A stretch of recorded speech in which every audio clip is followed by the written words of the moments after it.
अस्सलाम वालेकुम। फ़िल्मी यादों के तमाम दोस्तों को मैं सलाम अर्ज़ करता हूँ। आज मैं जेम्स बॉन्ड के हवाले से कुछ फ़िल्मी रिव्यू करूँगा उनकी फ़िल्मों के बारे में। नो टाइम टू डाई जो लास्ट फ़िल्म आई है जेम्स बॉन्ड की, डैनियल की, तो वो मैंने कल देखी और 4K में देखी और बहुत ही शानदार बड़े स्क्रीन पे देखी, फुल स्क्रीन पे मज़ा आ गया। एक नहीं, कंटिन्यू 2 मरतबा देखी, यानी कि ख़त्म हुई फिर दोबारा चला के, क्योंकि वो एक दिन के लिए एप्पल वालों से रेंट पे ली गई थी। एप्पल वालों ने दुनिया में जो एप्पल अकाउंट रखते हैं उनको एक दिन के लिए रेंट पे दी थी, सिर्फ 24 घंटे के लिए। तो जैसे ही आप उस फिल्म को क्लिक कर लेते हैं तो फिर काउंटडाउन शुरू हो जाता है कि वो 20 घंटे रह गए, 30 घंटे रह गए। उसमें आप चाहे एक मरतबा देखें चाहे 2 मरतबा देखें, और अच्छे खासे डॉलर देना पड़ता है, डॉलर दे के वो फिल्म ली जाती है। तो अभी आखिरी जो जेम्स बॉन्ड की डैनियल की जो फिल्म आई है, no time to die, amazing film. लेकिन इसके बारे में मैं आपको बताऊंगा, इसका जो स्टार्टिंग सीन है बहुत अमेजिंग है, और मैं कहता हूँ इतनी जेम्स बॉन्ड की फिल्में आई हैं, बहुत ही खूबसूरत इन्होंने इसको स्टार्ट लिया है। और इस फिल्म के बारे में मैं एक शॉकिंग बात भी बताऊंगा, आप हैरान रह जाएंगे, बोलेंगे हैं ऐसा कैसे हो सकता है। मतलब ये जेम्स बॉन्ड की तकरीबन ये 26वीं फिल्म है, 26वीं फिल्म है। इस फिल्म में जेम्स बॉन्ड की, मतलब जेम्स बॉन्ड की फिल्मों की तारीख बदल दी। तो मैं बाद में आऊँगा, पहले मैं जेम्स बॉन्ड की फिल्मों का रिव्यू कर लेता हूँ। जेम्स बॉन्ड की पहली फिल्म आयन फ्लेमिंग का नावल थे, और किरदार उन्हीं का तख्लीक करता था। और बल्कि आयन फ्लेमिंग के बारे में यह था, मैंने पढ़ा भी था कि वो खुद भी क्या कहते हैं एजेंट रहे थे, और रशिया में और इधर उधर उन्होंने क्या कहते हैं स्पाइंग का किरदार अदा किया था। तो वो उन्होंने सिर्फ अपने जो पुराने तजर्बात थे उस पर पूरी उन्होंने नावलें लिखी, और फिर वो एक फ़िल्म बना, वो चाहते थे कि फ़िल्म बनाए, और उस किरदार को ढूंढने के लिए उन्होंने एक ज़माना लगा दिया कि मैं एज ए जेम्स बॉन्ड 007 के किरदार को दिखाना चाहता हूँ। उन्होंने एक बाकायदा नावल लिखी कि 007 का किरदार तख्लीक किया, जो दूसरे मुल्कों में जाके बहादुरी के किस्से करता है और अपने मुल्क के लिए वो जाके लड़ता है। और दूसरे मुल्क एंगल से देखा है तो आतंकवादी किसी दूसरे शहर से आता है, मुल्क से आता है, और उनके मुल्क में तबाहियाँ करके चला जाता है। खैर ये अलग बहस है, इसका हम नहीं कर रहे। तो पहली जेम्स बॉन्ड की फिल्म 1962 में डॉक्टर नो रिलीज़ हुई, और इसके बारे में मैंने एक दिलचस्प रिव्यू पढ़ा था कि इसके बहुत सारे उस ज़माने के हॉलीवुड के बड़े बड़े मशहूर अदाकार थे, जिसमें रॉक हडसन हुए, गैरी ग्रांट हुए, और आपके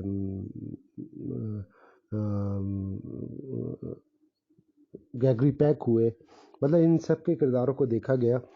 तो फिर गैरी ग्रांट से बात की गई थी कि वो जेम्स बॉन्ड का किरदार अदा करें, क्योंकि वो शख्सियत के हिसाब से, पर्सनालिटी के हिसाब से उस किरदार में मैच करते थे। लेकिन गैरी ग्रांट ने किसी वजह से माजरत जाहिर कर ली थी कि मैं नहीं कर सकता, क्योंकि उनके जहन में ये था कि अगर मैंने एक फिल्म की जेम्स बॉन्ड की, तो ये कई नावलें हैं तो मुझ पर छाप लग जाएगी। इस चक्कर में उन्होंने इनकार कर दिया था। अच्छा, उनको अंदाज़ा भी नहीं था कि फिल्म किस टाइप की है, क्या होगा। बहरहाल, तो क्योंकि गैरी ग्रांट अल्फ्रेड हिचकॉक की काफ़ी फिल्मों में, सस्पेंस वाली में बड़े अच्छे उन्होंने किरदार अदा किए, और एक पर्सनालिटी रखते थे। बहरहाल, तो इसका ये ऑडिशन हो रहा था जेम्स बॉन्ड के किरदार के लिए। फिर किसी ने कहा भाई नए किसी यंगस्टर को लिया जाए, या कोई बिल्कुल जो फिल्म में ज़्यादा फेम ना हो या इसको कर सके। तो बहुत से लोगों के इंटरव्यू किए गए। तो मैंने ये शॉन कॉनरी के बारे में एक इंटरव्यू पढ़ा था कि जब वो इंटरव्यू के लिए आए इस किरदार के लिए, तो आयन फ्लेमिंग और दीगर लोग इनके स्टाफ बैठे थे। तो जो भी इंटरव्यू करने का आता, दरवाज़ा खटखटाता था, तो वो उसको आने की इजाज़त देते थे और फिर उनसे सवालत करते थे। तो बहुत सारे लोग गए, तो ये अपने शॉन कॉनरी जब आए तो दरवाज़ा खोल के उन्होंने अंदर आने की इजाज़त मांगी, और फिर उनको अंदर बुलाया गया और उनसे कहा कि दरवाज़ा बंद कर दें। तो रॉजर मोर ने पलटने के बजाय अपने अपने सीधे पैर से ठोकर मारी पीछे की तरफ और दरवाज़ा बंद कर दिया। यानी कि वो पलटे नहीं या हैंडल को दोबारा हाथ नहीं लगाया, बस वहीं से खड़े खड़े उन्होंने एक हल्की सी ठोकर मारी पिछले पैर से, और वो दरवाज़ा बंद हो गया। तो शॉन कॉनरी का इसी बात पे आयन फ्लेमिंग ने ओके कर दिया था कि ये हमारी किरदार के वास्ते से परफेक्ट बॉन्ड है। हालांकि इसके बाद उनसे कोई इंटरव्यू कुछ नहीं किया गया, क्योंकि उससे पहले वो ना सिर्फ छोटे मोटे टीवी में किरदार करते थे या स्टेज पे प्ले किया करते थे। बेसिकली ये फिशरमैन थे एक उनके, और दूसरी है कि बड़ी अच्छी कसरती जिस्म रखते थे। बहरहाल कहने वाली बात ये, डॉक्टर नो पहली मरतबा रिलीज़ हुई जब फिल्म, और उसमें उर्सुला एंड्रेस को लिया गया और एक बड़ी ज़बरदस्त फिल्म तख्लीक हुई और उसने कामयाबी के झंडे गाड़ लिए। फिर उसके बाद दूसरी जेम्स बॉन्ड की फिल्म, जब जेम्स बॉन्ड की डॉक्टर नो रिलीज़ हुई, जब उसकी एंडिंग होती है, जब उसके सारे नाम चले जाते हैं तो आखिर में लिखा होता है James bond will be return, यानी कि जेम्स बॉन्ड दोबारा आएगा। इसका मतलब है सीरीज चल रही है। फिर दूसरी film Russia with love I, और ये पूरी एक ट्रेन में बनी और पूरी रशिया और ये पूरा जो यूरोप है ना, जो रशिया के जम में आता था, वो क्रॉस करते हुए दिखाया, इस्तांबुल ये वो। और इसी शूटिंग के दौरान में ही बीच में ही ना आयन फ्लेमिंग का इंतकाल हो गया था, मतलब ये फिल्म रिलीज़ भी नहीं हो पाई थी दरमियाने के दौरान। तो रशिया विद लव बनी। रशिया विद लव ने बड़े झंडे गाड़े, बड़ी खूबसूरत फिल्म, बड़ी एक उसने नाम कमाया। फिर उसके बाद तीसरी फिल्म जो है ना गोल्ड फिंगर बनी, और गोल्ड फिंगर जेम्स बॉन्ड की वो फिल्म थी जिसने एक हलचल मचा दी। लोगों को gold as a James Bond Sean Connery मंजर आम पे एकदम आ गए, और गोल्ड फिंगर इंतहाई कामयाब फिल्म थी और बहुत ही अपना एक मखसूस सब्जेक्ट लिए हुए और बड़ी मेगा फिल्म थी। फिर उसके बाद तीसरी के बाद जब चौथी फिल्म आई, वो थी थंडर बॉल। उसने भी बॉक्स ऑफिस पे बड़ा बिजनेस किया। फिर उसके बाद उनकी पांचवी film I you only left twice, जो जापान में बनी थी, टोक्यो वगैरह ये वो उसके पस मंज़र में थी, बहुत अच्छी फिल्म थी। फिर उसके बाद जेम्स बॉन्ड ने रिटायरमेंट का ऐलान कर दिया। अब बड़ा मसला हुआ कि क्या करें, क्योंकि लोग आदी हो गए थे रॉजर इसके, शॉन कॉनरी के, तो उन्होंने साफ इनकार कर दिया कि मैं नहीं कर सकता। तो उसके बाद फिर नया जेम्स बॉन्ड तलाश किया, तो फिर एक ऑस्ट्रेलियन अदाकार, उसका मैं नाम भूल रहा हूँ, क्या नाम था, बहरहाल अभी नाम याद नहीं आ रहा, उन्होंने 1969 में ऑन मेजेस्टी सीक्रेट सर्विस में काम किया, जो कि कामयाब फिल्म थी अपने ज़माने की। लेकिन नई जेम्स बॉन्ड की तरफ लोगों ने इतना ज़्यादा उन्हें एक्सेप्ट नहीं किया, हालांकि वो उतरते थे पूरे उस पर, लेकिन शॉन कॉनरी ने जो एक जगह बना ली थी तो लोगों ने उन्हें एक्सेप्ट नहीं किया। तो बहरहाल वो फिल्म चली, जैसे उसमें जेम्स बॉन्ड की शादी भी कराई थी और जेम्स बॉन्ड की बीवी का उसमें मर्डर भी दिखाया था। वो पहली फिल्म थी जेम्स बॉन्ड की शादी, हालांकि जेम्स बॉन्ड जैसे एजेंट के बारे में फिल्म के में जो खुद भी कहते थे कि वो शादी या इस किस्म के झंझट में नहीं पड़ना चाहते, क्योंकि वो सिंगल पर्सन रहते हैं और मिशन पे रहते हैं, जो भी अपनी जगह। फिर उसके बाद जब वो फिल्म के बाद डायमंड फॉरएवर फिल्म बननी थी, तो फिर शॉन कॉनरी से बात की गई कि भाई आप एक फिल्म और कर दें।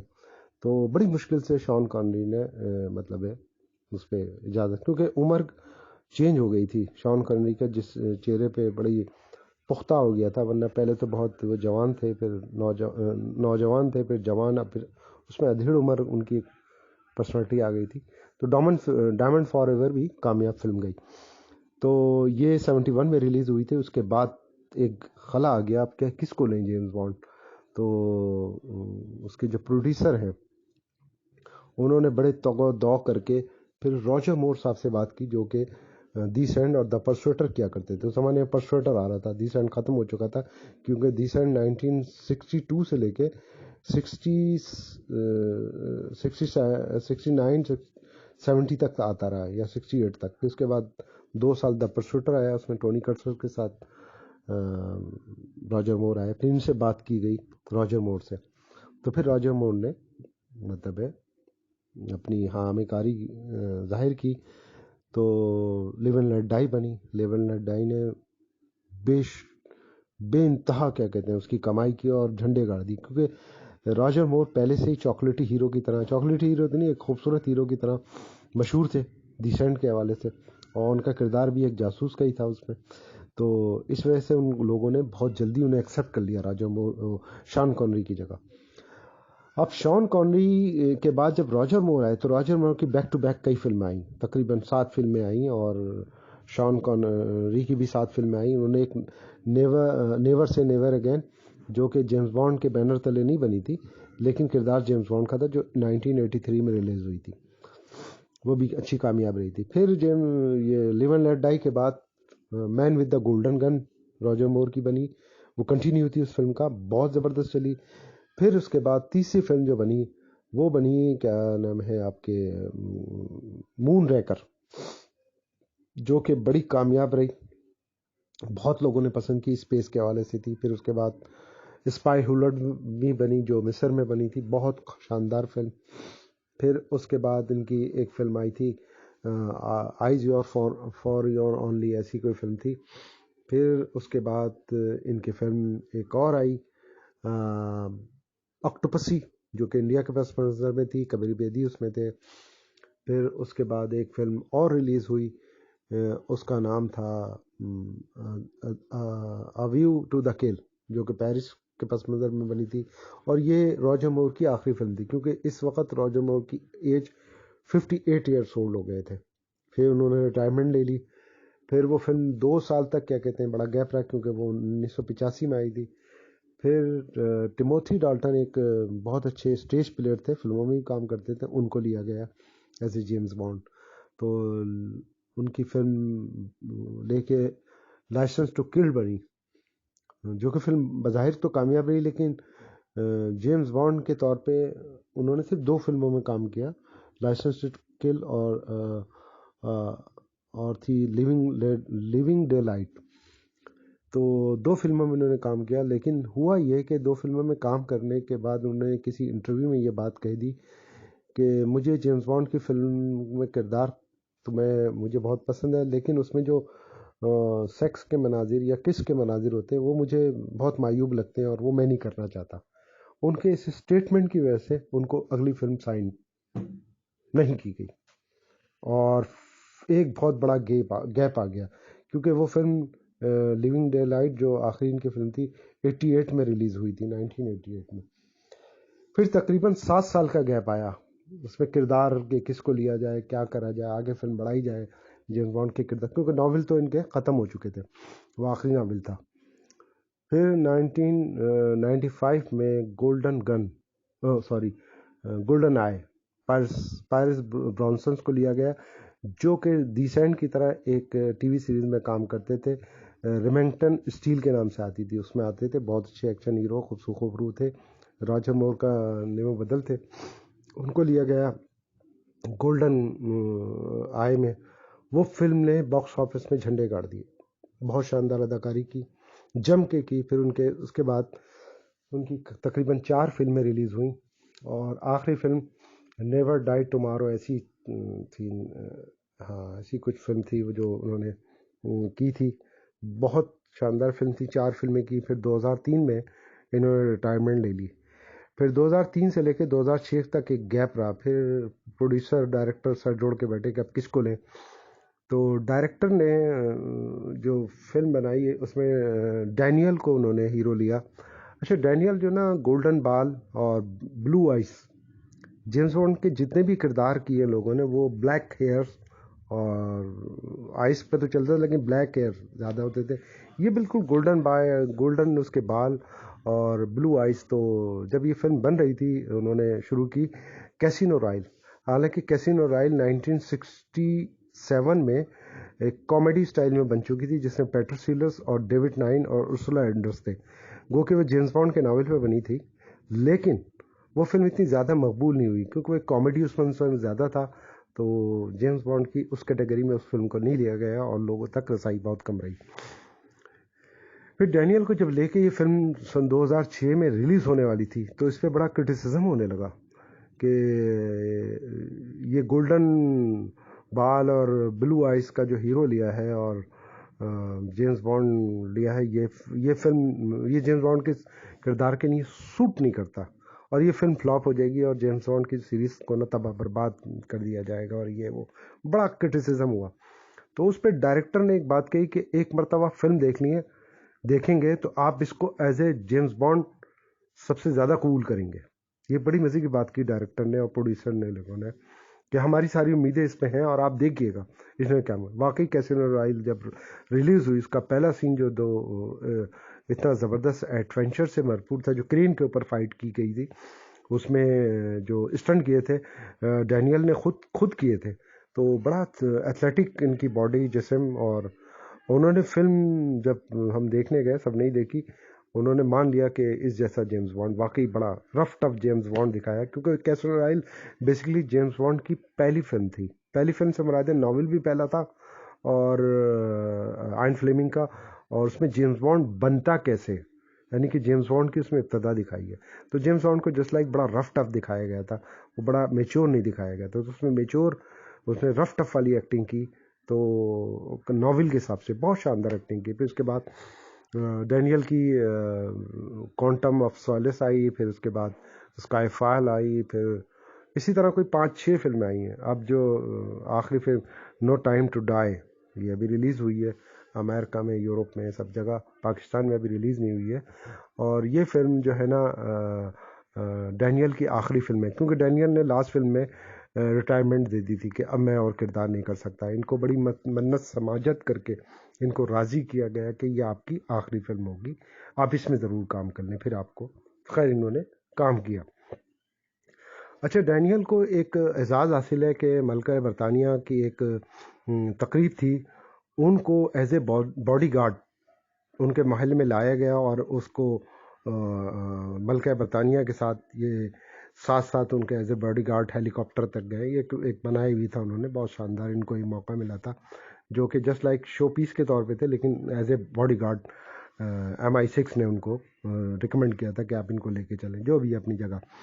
खैर, तो ये फिल्म रिलीज़ हुई, कल मैंने देखी है। और ये जिनके पास एप्पल का अकाउंट है, तो वही लोग, क्योंकि एक दिन के लिए रेंट एप्पल वालों ने रिलीज़ की थी, और वही लोग देख सकते थे रेंट पे लेके। उसके अच्छे खासे डॉलर देने पड़ते थे, और वो अपने टीवी पे, अपने कंप्यूटर पे, अपने लैपटॉप पे, अपने मल्टीमीडिया पे, जिस पे भी देखना चाहे। तो कल मैंने देखी वो फिल्म, और 4K में देखी, क्योंकि ये एप्पल वालों ने रिलीज़ की है। उन्होंने 4K इसको किया है, कमाल का इसको कमाल कमाल की ब्यूटी, कमाल के कलर, कमाल की इन्हांस किया है इतनी शानदार तरीके से। तो मैं दंग रह गया, एक एक चीज़ वाजे, और बड़े स्क्रीन पे, तकरीबन मैंने 80 या 100 इंच के स्क्रीन पे देखी थी, बहुत ज़बरदस्त डिजिटल 4K।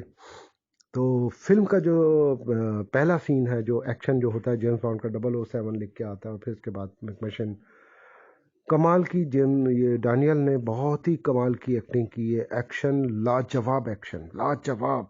मैं तो देख के दंग रह गया कि वो बाइक की राइडिंग, और ये अपनी आस्टन मार्टिन जो चला के जो उनकी, और फिर वो ऊपर से हम आप देखेंगे ट्रेलर में, देख चुके होंगे आप, फिल्म देखेंगे तो और दंग रहेंगे। तो उसमें मैं एक एक चीज़ मैं आपको बताता चलूँ कि फ़िल्म बहुत शानदार सब कुछ, फिर अचानक फ़िल्म के अंदर हमने वो इसकी रेड कारपेट पे जो सिलसिला आया था जेम्स बॉन्ड और इसकी हीरोइन और सबको रेड कारपेट पे इनको इंट्रोड्यूस भी कराया था, तो मैं देखता रहता था। तो उसमें एक बात आई कि एक ब्लैक लड़की, उसको दिखाया गया कि ये 007 है इस फिल्म में, 007 का किरदार अदा कर रही है नो टाइम टू डाई में, आखिरी फिल्म रीजन। तो हम बड़े परेशान हो कि 007 तो डैनियल का नाम है रैंक, और ये लड़की 007, क्या मतलब है, समझ में बात नहीं आई। अच्छा, बीच में एक एक चीज़ आई थी कि अब जो जेम्स बॉन्ड का किरदार ना कोई ब्लैक करेगा, तो उस पर भी लोगों ने कहा भाई, तो प्रोड्यूसर डायरेक्टर ने कहा था कि हम जिसको भी खड़ा कर देंगे वो जेम्स बॉन्ड के रूप में ढल जाएगा, उसमें काले गोरे का कोई मसला नहीं है। तो बहरहाल अपनी जगह, तो इसमें ये अखबार में भी पढ़ा और हमने क्लिप्स भी देखी कि ये ब्लैक लड़की 007 का किरदार अदा कर रही इस जेम्स बॉन्ड की फिल्म में जो लास्ट आई है। तो हम बड़े परेशान थे, हमने कहा चलो फिल्म देखें। तो जब मैंने कल फिल्म देखी, फिल्म बहुत शानदार, स्टार्टिंग बहुत शानदार, और आपको बड़ी हैरत अंगेज़ बात बताऊँ, फिल्म आखिर में जब एंड की तरफ पहुंची, तो वो लड़की जो थी वो 007, पता चला उस लड़की को 007 का रैंक दिया गया, एक ब्लैक लड़की थी। तो उसमें जेम्स बॉन्ड की और उस लड़की की तकरार भी होती थी, तो बोलेंगे अब ये रैंक मुझे दिया जा चुका, अब आप तो रिटायर हो रहे हैं। तो जेम्स बॉन्ड के जो बॉस हैं एम, वो जेम्स बॉन्ड से उसमें नाराज़ भी दिखाएं, कुछ मामलात में उनको सख्ती करते हैं, तो फिर वो रिटायरमेंट की बात आ रही थी। फिर एकदम अचानक फिल्म का एक आखिरी मंजर, जो भी होता आखिरी जो फाइट होती है उसमें दिखाया कि जेम्स बॉन्ड ना एक उसमें फंस गए